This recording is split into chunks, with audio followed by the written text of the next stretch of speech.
ઠાસા નજીક પુલ પર ધસમસતા પાણીમાં માછીમારી કરતા લોકો જોવા મળ્યા। ગારિયાધારના ઠાસા નજીક પુલ પર ધસમસતા પાણીમાં માછીમારી કરતા લોકોનો વિડીયો વાયરલ થયો છે। ચોમાસાની ઋતુ ચાલી રહી હોય તેવામાં હવામાન ખાતાની આગાહી મુજબ ભાવનગર જિલ્લામાં સતત વરસાદ વરસી રહ્યો છે।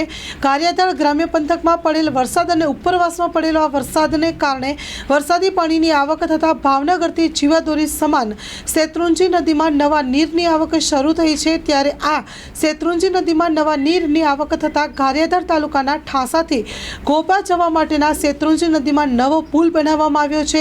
તે પુલ ઉપરથી પાણી શેત્રુંજીમાં વહી રહ્યું છે।